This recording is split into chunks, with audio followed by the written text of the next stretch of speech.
My husband left me standing in the freezing dark, 12 miles from home. He didn't yell. He didn't slam the door. He just looked at me with that quiet, satisfied smile and said, "Maybe now you'll learn your lesson, Isabella." Then he drove away. The wind cut through my coat as his taillights disappeared down the empty road. Snow crunched under my heels. The highway was silent, abandoned, mercilessly cold. Most people would have panicked. 6 months ago, I would have. But that night, I didn't chase after his car. I didn't call him back. I didn't beg. I simply stood there and let the silence settle. Because he thought he was punishing me. He thought isolation would break me. He thought fear would make me obedient. What he didn't know was that I had been preparing for this moment for months. And 90 seconds later, headlights appeared behind me. A black SUV slowed to a stop. The door opened. And everything changed. 3 hours before he left me in the cold, we were standing beneath crystal chandeliers at a winter charity gala in downtown Chicago. Daniel looked perfect in his tailored navy suit. Confident, controlled, admired. He thrived in rooms like that. Rooms where people shook his hand and called him brilliant. Rooms where no one saw the version of him that came home. "Smile," he murmured as we posed for a photo. "You look tense." "I am tense," I replied softly, keeping my expression camera ready. "We need to talk about the transfer." His smile didn't falter, but I saw the flicker in his eyes. "What transfer?" "The $25,000 that disappeared from our joint account yesterday." The photographer counted down. Flash. Daniel leaned closer, his voice still warm enough for public ears. "Not here." "It shouldn't be anywhere," I said calmly. "It's our money." He laughed lightly as if I had made a joke. "Isabella," he whispered, "you don't understand how these things work." That sentence used to silence me. It used to shrink me. But something inside me had shifted months ago, quietly, methodically. "I understand enough to know I wasn't informed," I replied. His jaw tightened for half a second before he turned to greet a donor. "Excuse us," he told the couple with a polished grin. "My wife gets anxious about numbers." Anxious. That word again. He had been planting it everywhere. At dinner parties. With friends. Even with my own family. Isabella worries too much. She overthinks finances. She gets emotional. A subtle narrative. Carefully repeated. I didn't correct him. Not anymore. Correcting him publicly would only escalate the evening, and I already knew escalation was coming. We left the gala just after 10. The temperature had dropped sharply. Snow flurries drifted through the parking lot under orange streetlights. Daniel unlocked the car without speaking. The silence inside felt thick, heavy with something unsaid. He drove for 10 minutes before taking an unexpected exit. "Where are we going?"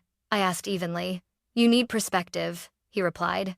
I stared out the window, watching the city lights fade behind us. Perspective. That was his favorite word for punishment. When I questioned him, I lacked perspective. When I wanted transparency, I needed perspective. When I asked for partnership, he gave me lessons. The highway narrowed. Streetlights grew sparse. We passed a sign for a forest preserve. I recognized the road, and I felt the faintest spark of confirmation. So this was how he was choosing to handle it. He pulled into an abandoned rest area. Snow dusted the cracked pavement. No other cars, no security cameras visible from the entrance. Daniel didn't turn off the engine. He kept his hands on the steering wheel. "Out," he said. I turned slowly toward him. "Excuse me?" "You heard me." His tone was calm. Too calm. "You embarrassed me tonight." I asked a question. "In front of investors." "In private, Daniel." "You challenged me," he corrected. "That's not how this works. Not how this works." There it was again. As if marriage were a hierarchy. As if respect meant silence. "It's below freezing," I said quietly. He didn't blink. "Then maybe you'll remember this next time you feel like interrogating me." The words hung in the air between us. He wasn't shouting. He didn't need to. Daniel believed control worked best when delivered gently. Like advice. Like discipline. Like love. "Walk home," he added. "It's about 12 miles. You'll have plenty of time to reflect." For a moment, the old version of me surfaced. The one who would have apologized just to make the night end. The one who would have said, "You're right." The one who would have feared what happened next. But that woman had been quietly dismantled over the past 6 months. Replaced with someone else. Someone who documented. Someone who prepared. Someone who no longer reacted. I reached for the door handle. Before stepping out, I pressed record on my phone. Then I turned back toward him. Just so we're clear, I said calmly. You're choosing to leave me here, in the cold, on purpose. His lips curved slightly. You're being dramatic. No, I said softly. I'm clarifying. His eyes narrowed, sensing something he couldn't quite name, but he ignored it. Call me when you're ready to apologize. I stepped out of the car. The cold hit immediately, sharp and biting. Snow crunched beneath my heels. The door shut behind me. Daniel leaned across the passenger seat one last time. Maybe now you'll learn your place, Isabella. And then he drove away. The red glow of his taillights faded into the dark. I didn't chase him. I didn't shout. I didn't call. I stood still, and I counted to 60, because this was the moment he thought he had won, and it was the moment everything shifted. By the time I reached 47 in my silent countdown, the wind had picked up. It cut across the open rest area, sharp and restless, lifting small spirals of snow off the pavement. My fingers were already stiff inside my gloves, but I didn't move toward the road. I didn't pace. I didn't panic. I stood exactly where he had left me. At 60, I heard it. An engine. Low, controlled, approaching without urgency. Headlights curved around the entrance and slowed as they recognized me. The black SUV rolled to a smooth stop 10 feet away. The driver's door opened. Evening, Miss Brooks, Marcus Hayes said calmly. His breath fogged as he stepped out, collar turned up against the cold. He wasn't dressed like a bodyguard. No earpiece, no dramatic posture, just quiet competence. Evening, I replied. He opened the rear passenger door for me, shielding the wind with his body. The warmth hit my face as I climbed inside. Heated seats, controlled air, safety. Marcus closed the door and walked around to the driver's seat. Once inside, he didn't look at me immediately. He simply turned on the cabin lights low and said, "Did you get it?" I held up my phone. Every word. I stopped the recording and pressed play for a moment. Daniel's voice filled the vehicle. "Walk home. Maybe you'll learn respect." Marcus nodded once. "That's coercive isolation," he said. "Especially in hazardous weather conditions." I let the recording finish. There it was again. His calm tone, his certainty, the assumption that I would accept humiliation as correction. Marcus pulled the SUV smoothly back onto the road. "Any escalation before this?" he asked. "Financial, emotional," I said. "Nothing physical." He didn't comment. He just drove. That was one of the reasons I hired him. He didn't dramatize. He assessed. 6 months earlier, I had sat across from him in a small security consulting office near the Chicago River. "I'm not in danger," I had insisted at the time. "I just need insurance." Marcus had leaned back in his chair. "Insurance against what?" "Control," I said. That word had felt strange in my mouth then. Clearer now. Daniel never shouted. He never threatened outright. He didn't have to. He tightened access. He redirected narratives. He made me question whether I was overreacting. When I first asked about the unexplained transfers, he'd smiled. "You're reading too much into things." When I asked to see full account access, he'd sighed. "You don't trust me?" When I insisted, he'd withdrawn for days. Cold, silent, distant. Punishment without noise. Marcus had listened to all of it quietly. "Patterns matter," he'd said.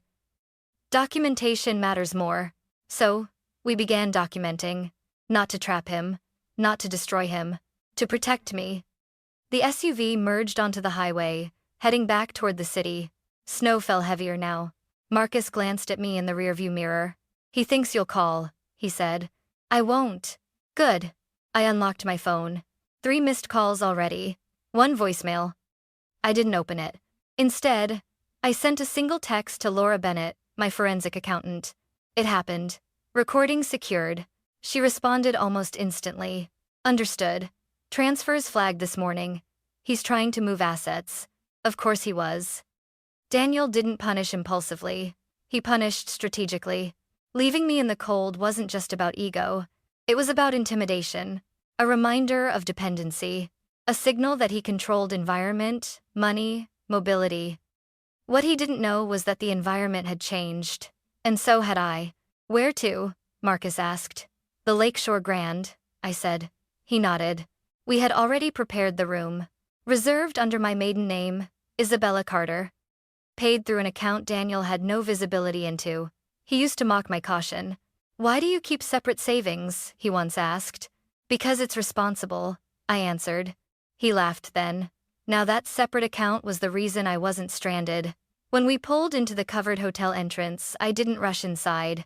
I sat in the SUV for a moment, watching snow collect on the windshield. "Are you sure you want to escalate now?" Marcus asked quietly. "I'm not escalating," I said. "I'm responding. There's a difference. Escalation is emotional. Response is prepared."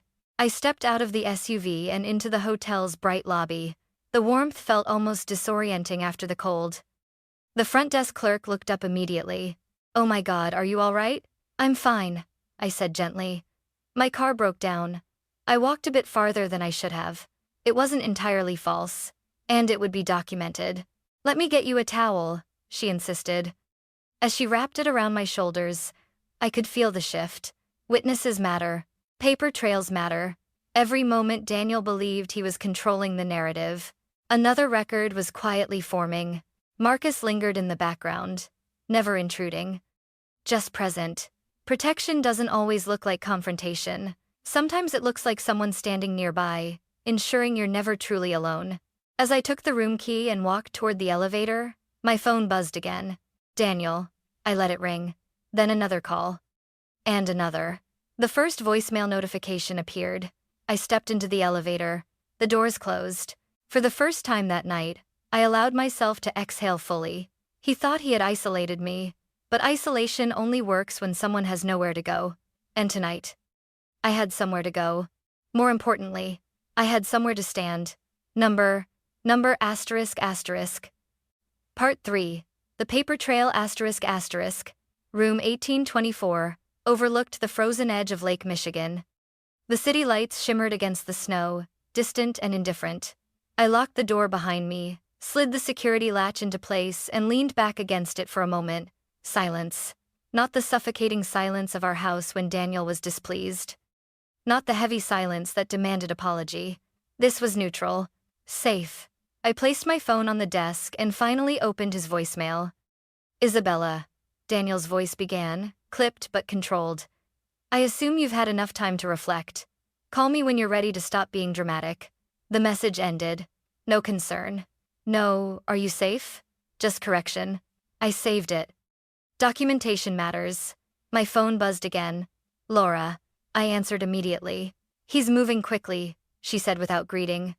3 attempted transfers between 5:02 and 5:18 p.m., offshore routing through a Delaware holding entity. "He's panicking," I said. "Yes, and sloppy." That was new. Daniel was rarely sloppy. "How much?" I asked. 200,000 in total attempts. None completed yet. We triggered review flags when he tried to override dual authorization. Dual authorization. The policy he insisted was unnecessary. The one I requested added to our joint accounts 3 months ago. "Good," I said quietly. Laura hesitated. "There's more." I closed my eyes briefly. "Go on." He opened 2 additional business credit lines last quarter. Both tied to a consulting subsidiary you're technically listed as co-owner of. I never signed for that. I know. A cold clarity spread through me. If liabilities attach to me. "They won't," Laura interrupted firmly. "Not once Rachel files tomorrow. Rachel Monroe." Sharp, strategic, calm in ways Daniel never expected from a woman in a courtroom. She had listened to months of audio recordings without blinking. "Financial control escalates when questioned," she'd said during our second meeting. "The key is whether he attempts to isolate you when challenged." I almost laughed at the memory. He didn't just attempt it, he documented it for us. My phone lit up again. "Daniel." 4th call. I declined it. Seconds later, a text appeared. Asterisk. "Where are you?" Asterisk. Another. Asterisk. "Stop this game." Asterisk. And then, asterisk. "You're making a mistake." Asterisk. I stared at the screen. For years I had believed that statement. Believed that resisting him would cost me more than compliance. But tonight, standing in that abandoned rest area, something had shifted permanently. I wasn't afraid of his disappointment anymore. I was afraid of losing myself. There's a difference. At 7:30 a.m., Rachel called. "We're filing emergency motions this morning," she said briskly. "Temporary asset freeze, exclusive residence request, and financial disclosure order. He'll fight." Of course he will, but coercive isolation combined with concealed asset movement strengthens our position. I walked to the window. The lake was pale gray beneath the morning sky. "And the recording?" I asked. "Critical," she replied. "Judges don't appreciate punishment disguised as discipline." I allowed myself a small smile. Neither do I. By mid-morning, Daniel's tone shifted again. His fifth voicemail sounded different. "Isabella, answer your phone." The 6th. "This is getting ridiculous." The 7th. "I'm coming to the hotel." I texted Marcus immediately. Asterisk. "Increase distance. Rotate entry points." Asterisk. He responded with a single word. Asterisk. "Done." Asterisk. Daniel liked intimidation through proximity, appearing unexpectedly, standing too close, lowering his voice until the room bent around it. But proximity requires access, and access requires permission. He no longer had either. At 11 a.m., Laura sent a document summary, a web of accounts, shell entities, reallocated consulting income, and something new. "Isabella," she called minutes later, voice steady but serious. "There's a third-party beneficiary listed on 2 trust vehicles." My stomach tightened. "Who?" "An entity named Brooks Strategic Holdings. That's his private firm." "Yes." "Meaning?" "Meaning he was structuring long-term protection of personal assets separate from marital disclosure. In plain terms, he had been preparing to leave me financially diminished. Not violently, not loudly, just quietly enough that I would question whether it had been accidental." I exhaled slowly. "Thank you," I said. Laura paused. "You're handling this well." I considered that. No tears. No hysteria. No dramatic breakdown. Just movement. Prepared movement. "I learned something over the past year," I replied. "What's that?" "Control thrives on reaction. And now? Now he doesn't get one." At noon, Rachel texted. Asterisk. "Hearing set for 3 p.m.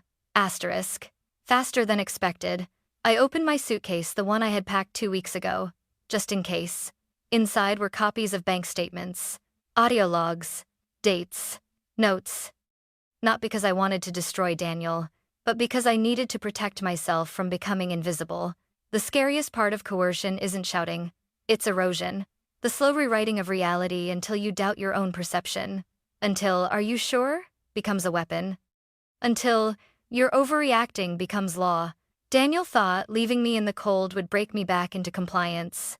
Instead, it broke the illusion. By 2:45 p.m., I was dressed in a charcoal suit he'd once said made me look too aggressive. I checked my reflection. Not aggressive. Resolved. My phone buzzed one last time before I left. A message from Daniel. Asterisk. "If you do this, there's no coming back." Asterisk. I typed a single reply. Asterisk. "That's the point." Asterisk. And then I walked out of the hotel room. Not alone. Not stranded. And not afraid. Because this wasn't about winning. It was about standing. And I was done being moved. The courtroom felt colder than the rest stop had the night before. Not physically. Emotionally. Structured.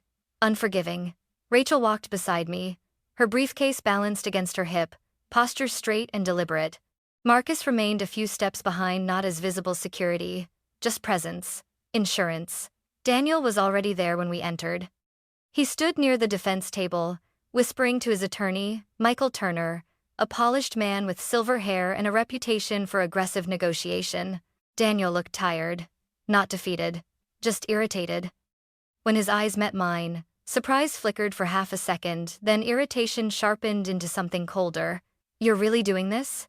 he asked under his breath as we passed. I didn't slow. "I'm protecting myself," I said. "That's dramatic." No.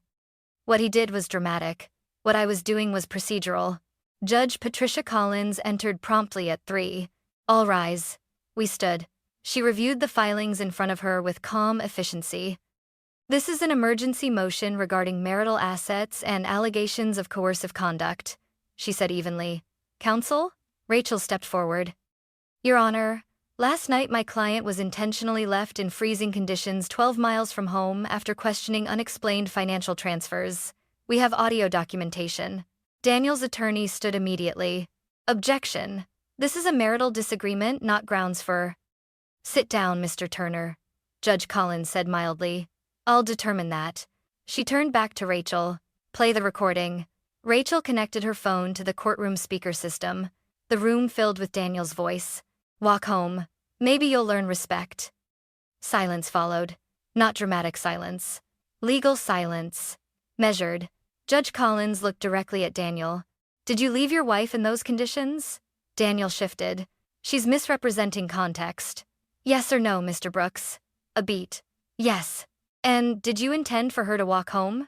She could have called a rideshare. That wasn't my question. He hesitated. Yes.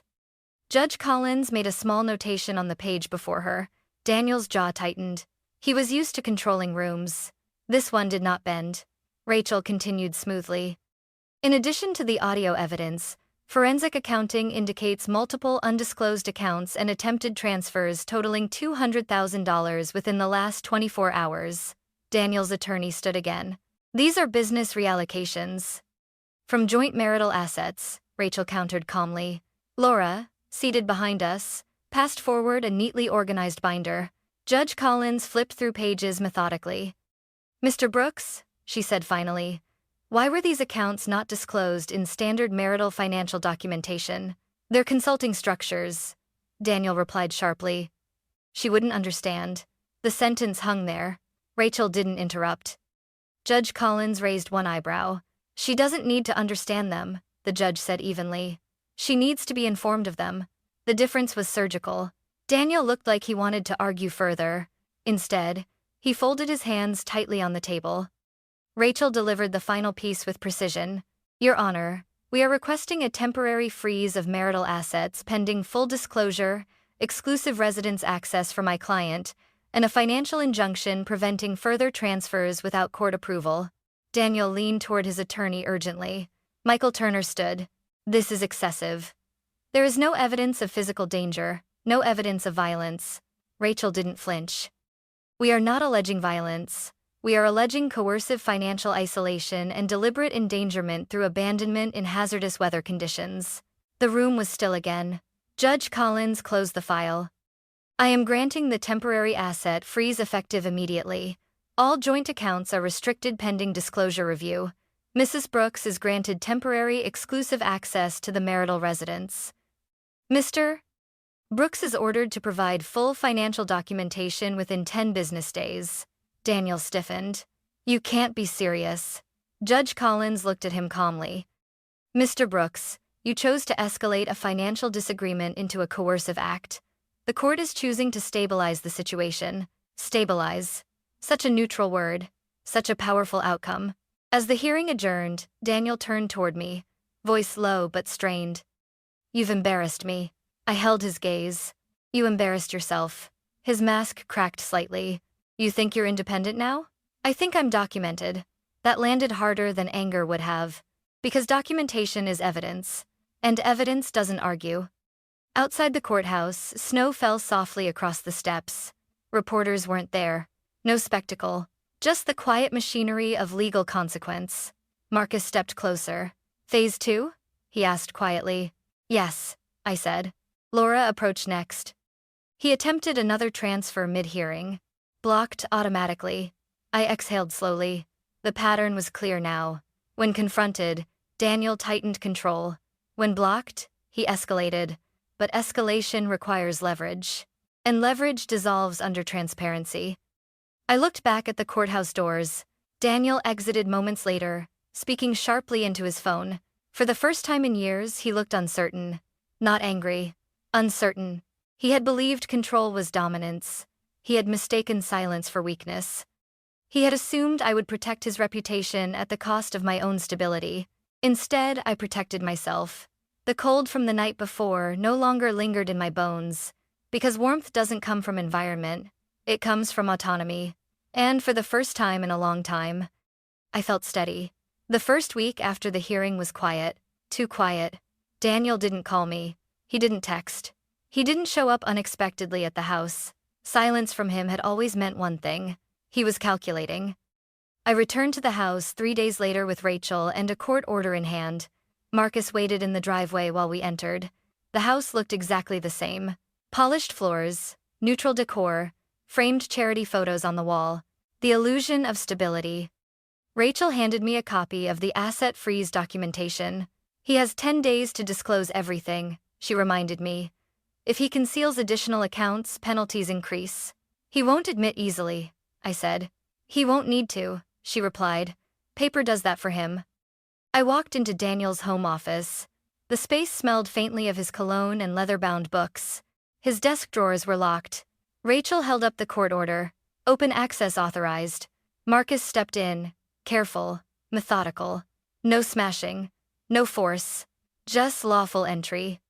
Inside the bottom drawer, beneath organized folders labeled consulting agreements, sat a sealed envelope. My name was written on it. Isabella. I hesitated before opening it. Inside was a draft document, a postnuptial agreement, prepared 3 months earlier. The terms were precise. In the event of separation, Daniel would retain majority business holdings. I would receive a modest settlement tied to non-contribution. Non-contribution. The word burned. I had helped build that business from the beginning. Networking. Client development. Brand strategy. But because my name wasn't on the tax filings, my role had been invisible. Or so he thought. Rachel scanned the document. He was preparing, she said quietly. I know. What matters, she continued, is that he never filed this. He planned to present it as inevitable, I said, as logical. Rachel nodded. That's how coercion often works. Not loud, just structured. Later that evening, Laura called again. I found something new. Her voice had shifted sharper now. What is it? There's a trust vehicle created last year. Brooks Strategic Holdings 2. Another shell? Yes. But the beneficiary isn't Daniel. My stomach tightened. Who? A private beneficiary listed only as D.B. Minor. I went silent. Daniel had never mentioned having a child. Not in passing. Not in casual story. Laura continued carefully. The trust was funded with business revenue reallocated before joint tax reporting. So he was preparing long-term separation. Yes. And protecting assets beyond reach. Correct. I exhaled slowly. Daniel's control had layers. Financial concealment. Narrative manipulation. Strategic positioning. He hadn't left me in the cold because of one argument. He had left me because the structure was shifting. And he panicked. 2 days later, he called. I answered this time. You've made your point, he said, voice tight but controlled. My point wasn't symbolic. You froze our accounts. The court did. You involved lawyers. I hired protection. A pause. You're overreacting, he said again. The old phrase. The old script. I almost smiled. I don't think you understand what's happening, I replied calmly. What's happening? You're being audited. Silence. You wouldn't dare. I didn't have to. He inhaled sharply. This is about money? No, I said quietly. It's about autonomy, he scoffed. You're blowing up a marriage over control. Yes. The word surprised even me. Yes. Because marriage without partnership isn't stability. It's containment. By week 3, the professional consequences began to ripple. One of Daniel's major consulting clients requested a financial transparency review. A second postponed renewal. His firm issued a neutral public statement about internal restructuring. He called again that night. You've damaged my reputation. You damaged your own transparency. You're being vindictive. No, I said softly. I'm being documented. He exhaled sharply. You think you're smarter than me. No, I think I stopped believing I was less. That landed. I could hear it in the silence that followed. For years, Daniel had relied on subtle undermining, small corrections, small doubts. You're too sensitive. You're misunderstanding. You're not thinking strategically. He had mistaken quiet compliance for intellectual inferiority. But preparation is not loud. Preparation is patient. A week later, Rachel called with confirmation. We uncovered 2 additional accounts he failed to disclose in preliminary filings. Consequences? I asked. Financial penalties likely. Possibly judicial reprimand. Will that matter to him? Yes. Because Daniel didn't fear losing me. He feared losing status. He feared exposure. He feared appearing incompetent. And incompetence in his world was social death. One evening, as snow melted into slush across Chicago sidewalks, I stood in the kitchen of the house that now legally belonged to me temporarily. It felt different. Not victorious. Just quiet. My phone buzzed. A message from Daniel. "You've changed." I stared at it, then typed back, "No." I stopped shrinking. There was no reply. And for the first time since that night in the cold, the silence didn't feel strategic.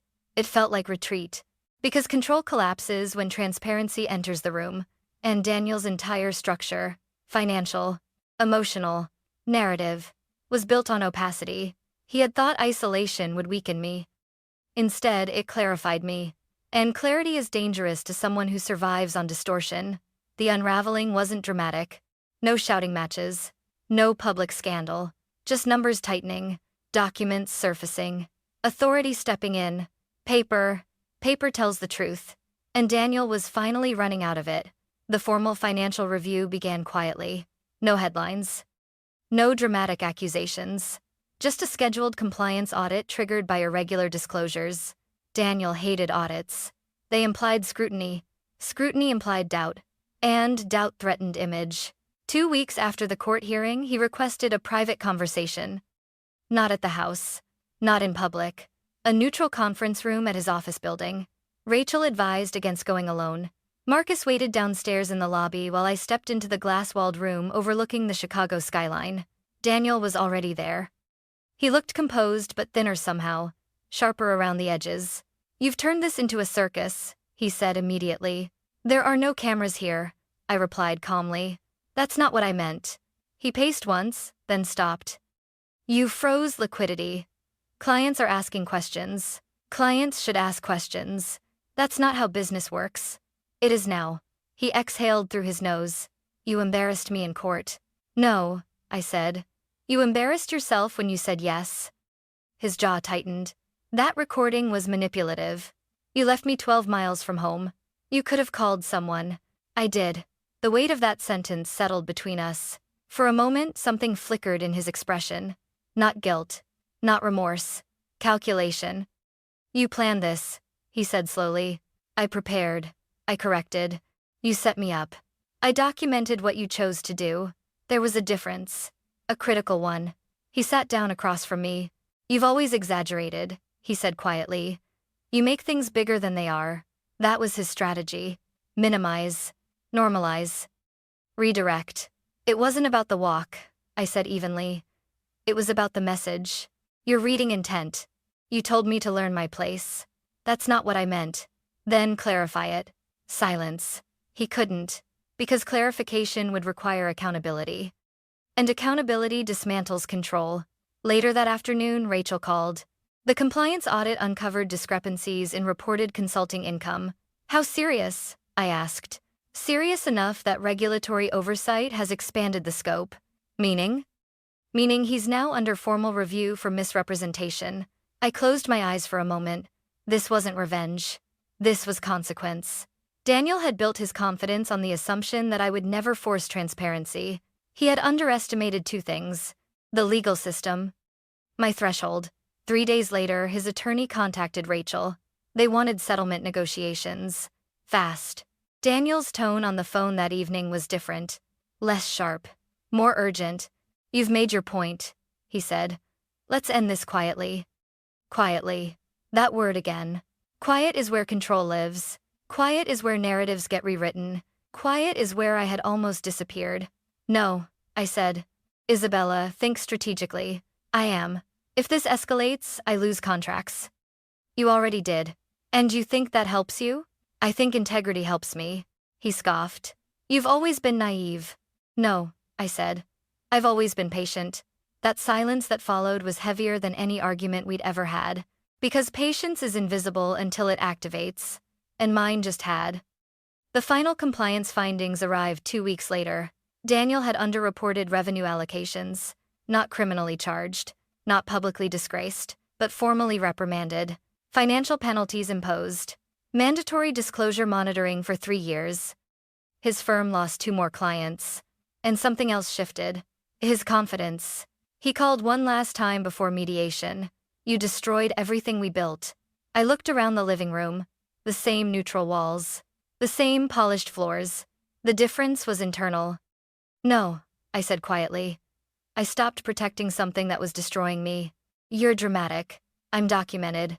He inhaled sharply. You think you're stronger now? I know I'm clearer. And clarity is stronger than dominance. Mediation day arrived without spectacle. No shouting. No tears. Just negotiation. Rachel handled the details. Laura provided structured breakdowns. Marcus remained in the hallway, quiet as always. Daniel looked across the table at me. You're not afraid of me anymore, he said softly. No. Why? Because fear dissolves under preparation. Because isolation loses power when someone is not alone. Because control only works when the other person believes they have no options. But I didn't say all that. I simply replied, because I stopped believing your version of me. The settlement finalized 2 weeks later. Equal division of assets. Business separation. Full financial disclosure compliance. The marriage ended without shouting. Without spectacle. Without collapse. Just release. Daniel didn't go to prison. He wasn't dragged away in handcuffs. That wasn't the point. The point was this. He could no longer rewrite the narrative. He could no longer dictate the frame. He could no longer reduce me to anxious, emotional, overreacting. Because there was a record now. A clear, structured record. And control cannot survive exposure. The night he left me in the cold, he believed fear would restore order. Instead, it accelerated consequence. And for the first time in years, I walked into my own house without bracing for correction. That was the real shift. Not punishment. Not revenge. Autonomy. And autonomy doesn't shout. It stands. The divorce finalized on a quiet Thursday morning. No dramatic confrontation. No tears in a courtroom hallway. Just signatures. Stamped documents. Legal closure. Daniel didn't look at me when we stood to leave. For years, I had measured my emotional temperature by his reactions. If he was calm, I felt cautious.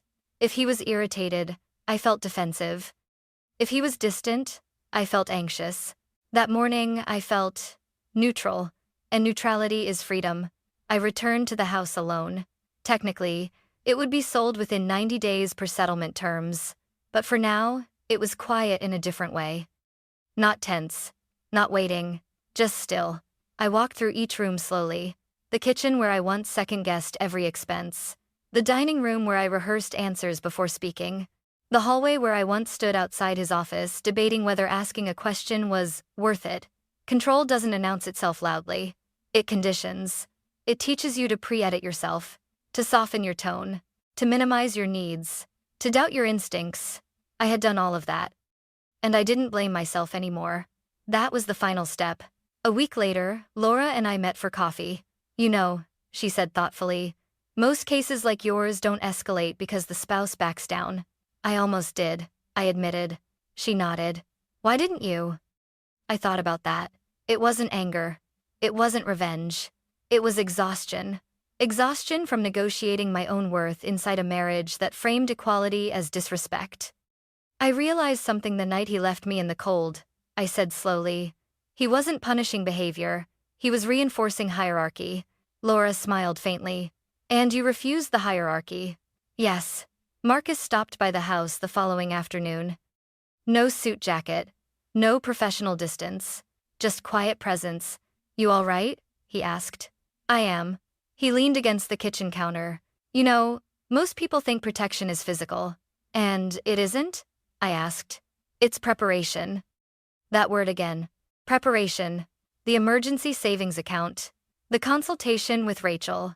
The forensic audit. The recording. The documentation. The bodyguard wasn't the protection. The plan was. Marcus looked around the room. You don't seem angry. I'm not. He nodded. Good. Anger binds you to the person who hurt you. Clarity releases you from them. Daniel sent one final message a month later. Not hostile. Not apologetic.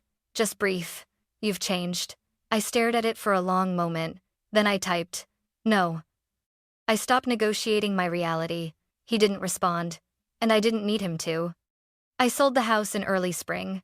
The closing paperwork felt lighter than any legal document I'd signed in years. I moved into a smaller condo overlooking the river. Minimal furniture. Open light. No heavy silence. I joined a financial literacy nonprofit shortly after. Not because I wanted to relive my story, but because I recognized something important. Financial confusion often becomes the gateway to emotional imbalance. When one person holds all access, all explanation, all interpretation, power shifts, and imbalance grows quietly.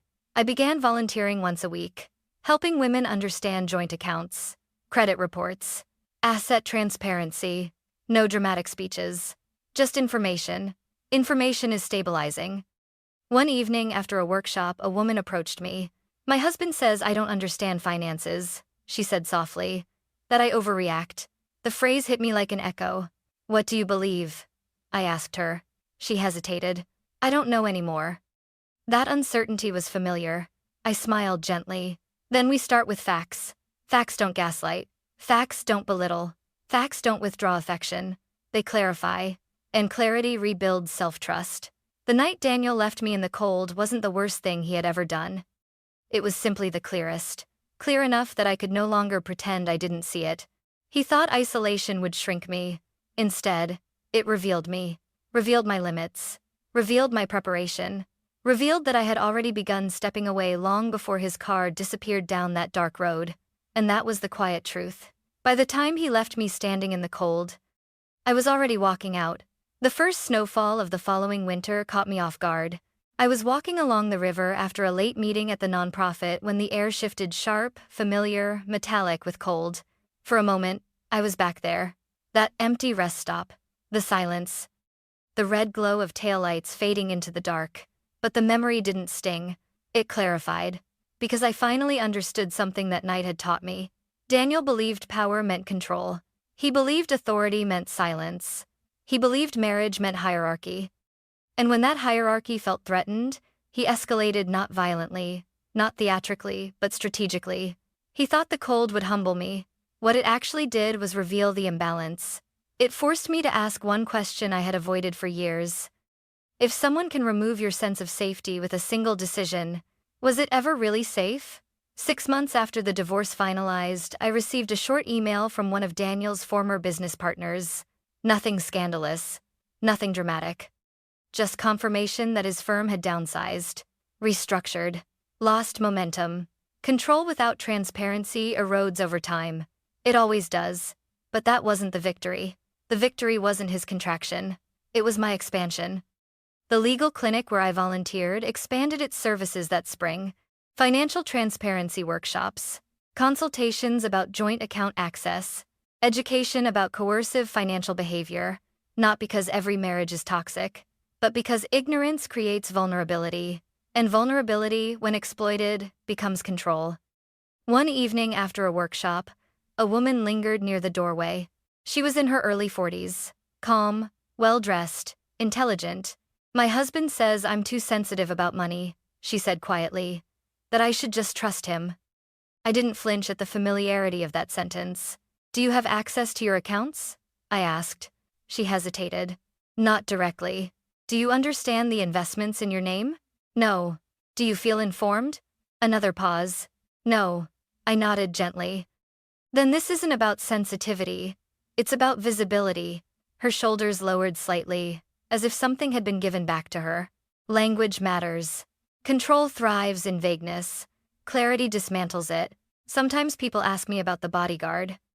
About the SUV. About the night in the snow. They imagine it as a dramatic turning point. In some ways, it was. But not because someone came to rescue me. Marcus wasn't the solution. He was confirmation. Confirmation that I had already taken steps to protect myself. The real shift didn't happen when the SUV door opened. It happened months earlier. When I quietly opened a separate savings account, when I scheduled a consultation with Rachel, when I stopped arguing emotionally and started documenting factually, when I realized love should never require shrinking. The night Daniel left me in the cold, he thought he was teaching me obedience. He thought isolation would restore his authority. He thought discomfort would reestablish hierarchy. Instead, he accelerated consequence. Because here is the truth. Control only works when someone believes they have no options. The moment options exist, control dissolves. Here's what I learned. Financial transparency is not distrust, it's partnership. If someone minimizes your questions, ask them louder. Preparation is not paranoia, it's protection. Emotional intimidation loses power under documentation. Independence doesn't require anger, it requires clarity. And most importantly, if someone can remove your safety to prove a point, they were never protecting you in the first place. A year after that night, I drove past the same forest preserve by accident. Snow covered the ground again. The rest area looked smaller than I remembered. Less ominous. Less significant. Because it wasn't the location that mattered. It was the moment I stopped waiting for permission to stand. I parked briefly. Stepped out. The air was cold but not cruel. I stood there for a few seconds, breathing steadily. No fear. No anger. Just awareness. Then I got back into my car. Alone. But not abandoned. Because the real lesson wasn't about endurance. It was about boundaries. He tried to leave me powerless in the cold. Instead, I learned how to build warmth from within. And that kind of warmth, no one can take away.